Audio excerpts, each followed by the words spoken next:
Hello everyone, কেমন আছো তোমরা সবাই? পরশু বিটিএসের দ্য বিয়ন্ড দ্য স্টোরির 2টো এপিসোড এসেছিল।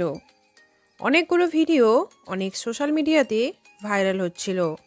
প্রথমে সেই ভিডিওটা ছিল যেখানে জিন ফার্স্ট মেম্বার যে মিলিটারিতে এনলিস্ট হচ্ছিল।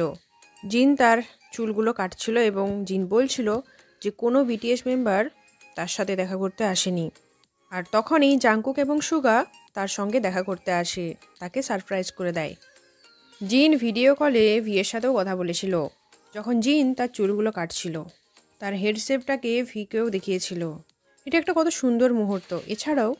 এছাড়াও ভি এই ভিডিওটিতে বলে সে অর্থাৎ ভি চায় যে বিটিএস মেম্বাররা জলদি মিলিটারিতে যাক, তাড়াতাড়ি ট্রেনিং কমপ্লিট করে যেন হেলদি ফিরে আসে, যাতে তারা বিটিএস সেকেন্ড চ্যাপ্টার স্টার্ট করতে পারে। এছাড়াও আরও সুন্দর সুন্দর মুভমেন্ট দেখানো হয়, যেমন জিমিন তার ঘর শেয়ার করেছিল। এছাড়াও জাংকুক বলে যে যখন সে ফ্রি হয়ে যায় তখন সে হসপিটাল যায় এবং তার বডির ফুল চেক আপ করায়। সে আইভি শটস নেয় যাতে সে এনার্জি পায়। জাংকুক এটাও বলে যে তাদের ট্রেনিংয়ের সময় বুসানে সেখানের একটা অ্যাপার্টমেন্টে থাকতো যেখানে অনেক মশা ছিল।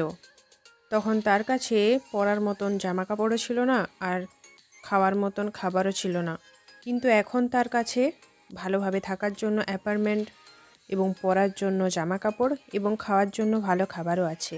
তাই জাংকুকের এটা বিশ্বাসই হচ্ছিল না যে আগে সে কেমনভাবে লাইফটা স্পেন্ড করতো আর এখন সে কেমনভাবে লাইফ স্পেন্ড করছে। সার্কেল চার্ট মিউজিক অ্যাওয়ার্ডে জাংকুক 3টে অ্যাওয়ার্ড জিতেছে। প্রথম physical album artist of the year, তারপর digital album artist of the year আর global streaming artist of the year. ভিডিওটা যদি তোমাদের ইনফরমেটিভ লাগে তাহলে প্লিজ লাইক এবং সাবস্ক্রাইব করে দেবে। Thank you, take care and bye by.